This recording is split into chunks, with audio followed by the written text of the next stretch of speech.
Hello అండి. జ్యోత్స్నలో ఇంత realisation ఎలా వచ్చింది? అవునండి, నిజంగానే రియలైజేషన్ వస్తుంది. చాలా ఫీల్ అవుతుంది. అది ఎలా ఏంటనేది వీడియోలో చూద్దాం పదండి.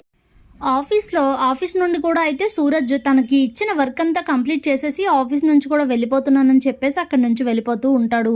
ఇంతలోని జ్యోత్స్న నేను లిఫ్ట్ ఇస్తాను రారా అన్నా కూడా అస్సలు రాకుండా ర్యాపిడ్ బుక్ చేసుకుని అయితే అక్కడి నుంచి వెళ్ళిపోతాడు. నీకు ఇంత అహంకారం ఏంట్రా అని చెప్పి తిట్టుకుంటూ జ్యోత్స్న కూడా స్కూటీ తీసుకుని అయితే అక్కడి నుంచి వెళ్ళిపోతుంది. ఇంటికి వచ్చిన తర్వాత పారిజాతం దగ్గరికి వెళ్ళి ఏంటికి అని వాడికి అంత పొగరు. నేను ఎంత పిలిచినా పలకట్లేదు, నేను ఎంత పిలిచినా నన్ను చూడట్లేదు, నాతో మాట్లాడట్లేదు, ఇంతకు ముందులో నాతో గొడవ పడట్లేదు అని అయితే అంటుంది. వాడు మాట్లాడకపోతే వాడు నిన్ను చూడకపోతే నువ్వెందుకు ఫీల్ అవుతున్నావు అని అడుగుతుంది పారిజాత. నేనేం మాట్లాడుతున్నా నువ్వేం మాట్లాడుతున్నావు అని అంటే, చూడు చక్కగా వాడిని పెళ్లి చేసుకుంటే నీ లైఫ్ బాగుంటుంది. కావాలంటే ఒకసారి వెనక్కి వెళ్ళి మీ నాన్న ఏం చెప్పాడో గుర్తు తెచ్చుకో, నీకు ఆస్తి మొత్తం రాసి ఇచ్చేస్తానన్నాడు. అలా చూడటానికే నేను ఇంత కష్టపడి దాసు కూతురు అయిన నిన్ను దశరథ్ కూతురుగా చేశాను. నా మాట విని జ్యోత్స్న, ఇప్పుడు సూరజ్ అనాథ కాబట్టి తన పెళ్లి చేసుకుంటే హ్యాపీగా తన ఇల్లరికం కూడా వస్తాడు. ఇక్కడే ఉంటావు కాబట్టి నీ ఇష్టారాజ్యం జరుగుతుంది. అది వీళ్ళు వేరే సంబంధం చూస్తే అలా ఉండదే, అత్తమామల మధ్య నలిగిపోతావు. నా మాట విని జ్యోత్స్న, పెళ్లికి ఒప్పుకో అని అంటే ఏం మాట్లాడకుండా అక్కడి నుంచి అయితే వెళ్ళిపోతుంది. దీనికి ఏమైనా పిచ్చా? చెప్తే బుర్రకు ఎక్కించుకోదేంటి అనుకుంటూ ఉంటుంది పారిజాతం. ఇంతలో ఉదయం అవుతుంది. ఉదయాన్నే హాల్లో అందరూ కూడా గ్యాదర్ అవుతారు. ఈరోజు సూరజ్తో మాట్లాడుతున్నామని చెప్తాడు దశరథ్. దేని గురించి అని అడుగుతుంది జ్యోత్స్న. నీ పెళ్లి గురించి అంటుంది సుమిత్ర. వాడితో ఏం మాట్లాడతారు, వాడు వెళ్ళిపోయాడు కదా అని అంటే, వస్తాడు సూరజ్ అని చెప్తారు. అయినా నాకు ఇష్టం లేదని చెప్తుంటే ఎందుకు అందరూ ఇంత బలవంతంగా ఒప్పిస్తున్నారు అని అంటే, నిన్ను ఒప్పించాల్సిందేం లేదు, నీకు ఇష్టం కన్నా ఎక్కువ ఈగో ఉంది. నీ ఈగోను పక్కన పెట్టి ఆలోచించమని చెప్తే నువ్వు ఆలోచించట్లేదు. దానికి మేమేం చేయలేం. నీ తల్లిదండ్రులుగా నీ పరిస్థితులన్నీ నీ చేయి దాటిపోయి జ్యోత్స్న, మేము చెప్పినట్టు విని సూరజ్ని పెళ్లి చేసుకోవడం ఒకటే నీకు ఆప్షన్. ఎందుకంటే నీ తల్లిదండ్రులుగా నీకేది కరెక్ట్ ఏది కరెక్ట్ కాదు, నీ మైండ్ సెట్ నీ మెంటాలిటీ అన్ని బట్టి మేము సూరజ్ని సెలెక్ట్ చేసాం. కాబట్టి మేము నిన్ను ఒప్పించట్లేదు, జస్ట్ నీకు ఇన్ఫర్మేషన్ ఇస్తున్నాం అంతే అని అంటే, ఇంతలోనే దీపా కార్తీక్ వస్తారు. అయితే ఆ కవర్ ఇలా ఇవ్వు అని అంటాడు దశరథ్. దాంట్లో ఏముందో చదువు అని కార్తీక్కి చెప్తే, జ్యోత్స్న సూరజ్తో తాళి కట్టించుకున్న మరుక్షణం ఈ ఆస్తి అంతా కూడా జ్యోత్స్న పేరు మీదకు వెళ్ళిపోతుందని అయితే వీలునామాలో ఉంటుంది. ఇదేంటి వీలునామా వేరేగా ఉండాలి కదా అని అంటుంది పారిజాతం. లేదు, నేనే మార్చి రాయించానని చెప్తుంది సుమిత్ర. ఇక జ్యోత్స్న ఏం మాట్లాడకుండా పైకి వెళ్ళిపోతే, ఇదేంటి ఏం చెప్పకుండా వెళ్ళిపోతుంది అని అయితే అనుకుంటూ ఉంటారు అందరూ. నేను పిలుస్తానని చెప్పి పారు పైకైతే వెళ్తుంది.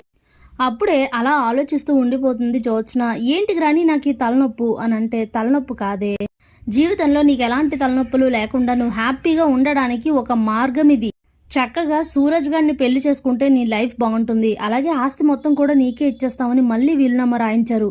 ఇంకేం కావాలి జ్యోత్స్న, నేను చెప్పేది విను అని అంటే, ఏమో గ్రాని నేనేం డిసైడ్ చేసుకోలేకపోతున్నాను, నా మనసులో బాగున్నాడు అని అంటే, చూడు ఒక పని చెయ్యి, నువ్వు ఆలోచించు అని అంటే, సరేలే కిందకి వెళ్దాం పదా అని చెప్పి జ్యోత్స్న వచ్చి, సరే డాడీ, ఏం చేయాలన్నా ఏం జరగాలన్నా కొంత టైం కావాలి. ఇప్పుడు చెప్పేసి వెంటనే నువ్వు సూరజ్తో పెళ్లి కొప్పుకో అంటే నా వల్ల కాదు. నాకు ఒక 1 వీక్ టైం ఇవ్వండి. ఈ 1 వీక్లో నేను ఆలోచించి నా డెసిజన్ చెప్తాను అని చెప్తే, నీకు 1 వీక్ టైం ఇవ్వడం కాదు, నీ ఆలోచనలతో సంబంధం కూడా లేదు అని అంటే, ఆలోచనలతో సంబంధం ఉంటుంది డాడీ. ఎందుకంటే మీరు కఠినంగా ఆలోచించకండి. నేను మీ కూతుర్ని, నేను పెళ్లి చేసుకోవాలి, తనని నా లైఫ్ పార్ట్నర్గా ఊహించుకొని నేను తనతో లైఫ్ లాంగ్ ఉండాలి కదా. అందుకోసమైనా సరే నాకు ఆలోచించుకోవడానికి టైం ఇవ్వండి, కొంత టైం ఇవ్వండి అని అయితే చెప్తే, సరేలే దశరథ, తనకు కొంచెం టైం ఇవ్వు, ఆలోచించుకొని చెప్తుందిలే అని అంటాడు శివనారాయణ. సరే అలాగే చేద్దామని చెప్తే ఒక 1 వీక్ అయితే టైం ఇస్తారు జ్యోత్స్నకి. కానీ నువ్వు మంచి చెడులు ఆలోచించుకో తప్ప సూరజ్ని భర్తగా ఒప్పుకోను అని అంటే మాత్రం అస్సలు ఊరుకోమని అయితే చెప్తారు.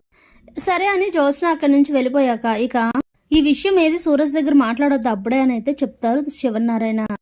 ఇక అలా 2 రోజులు గడుస్తుంది. ఇంతలోనే పారిజాతం జ్యోత్స్న దగ్గరకు వచ్చి, ఏం ఆలోచిస్తున్నావే, పిచ్చి పిచ్చి ఆలోచనలు అన్నీ మానేసి అవసరమైన ఆలోచన చెయ్యు. అంతా నీకోసమే కదా చెప్పేది, ఎందుకు అర్థం కావట్లేదు? అయినా నీ మనసులో కార్తీక్ ఉన్నాడు, బాగుంది, కానీ కార్తీక్ దక్కుతాడా నీకు? వాడు దీపను పెళ్లి చేసుకొని దీపక భర్త అయిపోయాడు. అలాంటప్పుడు నువ్వు ఆశపడడంలో అర్థం లేదే. చక్కగా అలాగే ఆ సూరజ్ గాడిని గనక అందిపుచ్చుకున్నావనుకో నీ లైఫ్ బాగుంటుంది. పైగా వాడికి నువ్వంటే ఇష్టం కదే, నిన్ను చాలా బాగా చూసుకుంటాడు. నా మాట విని ఆలోచించు జ్యోత్స్న అని అంటే, సర్లే గ్రాని, నన్ను వదిలే, ఈ 1 వీక్ నన్ను డిస్టర్బ్ చేయకు అని అయితే చెప్పేసి అక్కడి నుంచి వెళ్ళిపోతుంది. ఇక మరుసటి రోజు ఆఫీస్కు వెళ్తుంది యథావిధిగా. సూరజ్ గాడు తన ఎదరుగా కూర్చొని వర్క్ చేయడం, అలాగే తనతో మాట్లాడడం, గొడవ పడడం, అల్లరి చేయడం, బంగారం బంగారం అని పిలవడం అన్నీ కూడా గుర్తొస్తూ ఉంటాయి జ్యోత్స్నకి. ఏంటి వీడు నాకు ఇంతలా గుర్తుకొస్తున్నాడని అనుకుంటూ ఉంటుంది. సరేలే, అలాగే లాస్ట్లో ఆ రోజు చెంప మీద కొట్టి అనాథ అని చెప్పి బయటకు వెళ్ళిపోమంటుంది కదా, అది కూడా గుర్తు చేసుకుంటుంది. ఇక ఏంట్రా బాబు, నాకు పదే పదే వీడే గుర్తొస్తున్నాడు అని అయితే అనుకుంటూ చాలా డిస్టర్బ్ అవుతూ ఉంటుంది. కార్తీక్ దీప అది గమనిస్తారు. దీన్నే ప్రేమ అంటారు బావా, తనకు అర్థం కావట్లేదు అని అంటే తనే తెలుసుకుంటుందిలే ఆగు అని అయితే చెప్తాడు కార్తీక్. ఇక ఈ 1 వీక్ పెద్ద వర్క్ ప్రెషర్ కూడా ఇవ్వరు జ్యోత్స్నకి. ఇక అలా ఆ రోజు గడిచిన తర్వాత సర్లే వాడితో ఒకసారి మాట్లాడదాం, మొన్న ఆఫీస్ నుంచి వెళ్ళిపోయే రోజు కూడా కనీసం నా మొహం కూడా చూడలేదు, మాట్లాడతాడేమో చూద్దామని చెప్పి కాల్ చేస్తే కాల్ అయితే కట్ చేసేస్తాడు. పైగా డోంట్ డిస్టర్బ్ మీ అని మెసేజ్ కూడా పెడతాడు. ఏంటి, నేను వీడికి ఇంత డిస్టర్బ్గా అయిపోయానా, నన్ను ఎందుకు ఇంత దూరం పెట్టాలి, నేనేం చేశాను అని ఆలోచిస్తూ, అవునులే ఆ రోజు చంప మీద కొట్టేసి అనాథని తిట్టాను కదా, వెళ్ళిపోమన్నాను కదా, తన ప్రేమను అర్థం చేసుకోలేదన్న కోపం ఉంది, అనవసరంగా అనాథ అని తనని ఇన్సల్ట్ చేశానన్న బాధ ఉంది, అందుకే నాతో మాట్లాడట్లేదు అనుకొని చాలా ఫీల్ అవుతుంది. ఇక రోజు రోజుకి ఆ ఫీలింగ్ అయితే పెరుగుతూ ఉంటుంది. ఎంత ట్రై చేసినా తనతో అయితే మాట్లాడడానికి కుదరదు. దాంతో నిజమే ఇది ప్రేమనే, నేను బావని ఎలా అయితే ఇష్టపడ్డానో ఇప్పుడు సూరజ్ని కూడా అలానే ఇష్టపడుతున్నాను, నన్ను ఇంతలా టీస్ చేసి ఇంతలా ఇది పెట్టి పక్కన ఉన్నప్పుడు నాకు విలువ తెలియలేదు, అనవసరంగా తన ఇంట్లో నుండి గెంటేశానని ఫీల్ అవుతూ ఉంటుంది జ్యోత్స్న.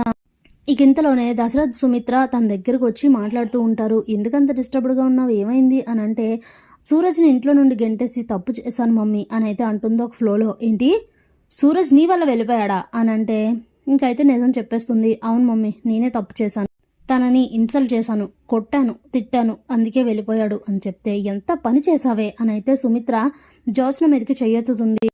నువ్వు ఆగు సుమిత్ర అని చెప్తాడు దశరథ్. అవును మమ్మీ, నేను గెంటేసిన మాట నిజమే, కానీ ఇప్పుడు నేనే రియలైజ్ అయ్యి నేనే చాలా ఫీల్ అవుతున్నాను, అనవసరంగా మంచివాడిని ఇంట్లోంచి వెళ్ళిపోయేలా చేశాను, చాలా ఇన్సల్ట్ చేశాను, పైగా ఇప్పుడు నాకు తనంటే చాలా ఇష్టం, వెళ్ళిపోయినప్పటి నుంచి తానే గుర్తుకొస్తున్నాడు, ఆఫీస్కి వచ్చిన రోజు కూడా నా మొహం కూడా చూడలేదు తెలుసా, వాడికి ఎంత పొగరో ఎంత ఈగోనో, అసలు నాతో మాట్లాడట్లేదు, కాల్ చేస్తే డోంట్ డిస్టర్బ్ మీ అని మెసేజ్ పెట్టాడు నాకు అని చెప్పి చాలా ఫీల్ అయ్యి అలాగే ఈగో చూపిస్తూ అక్కడి నుంచి అయితే వెళ్ళిపోతుంది. ఇంతకీ దీని మాటలకు అర్థం ఏంటండి అని అడుగుతుంది సుమిత్ర. ఇంకేంటి, సూరజ్నిచ్చి పెళ్లి చేయండి అని చెప్తుంది. నీ కూతురు సూరజ్ని మిస్ అవుతున్నానని ఫీల్ అవుతుంది కదా, అంటే దాని అర్థం ఏంటంటే తనని పెళ్లి చేసుకోవాలని జ్యోత్స్న ఫిక్స్ అయింది అని అయితే చెప్తాడు. దాంతో చాలా హ్యాపీగా ఫీల్ అవుతుంది సుమిత్ర. Thanks for watching.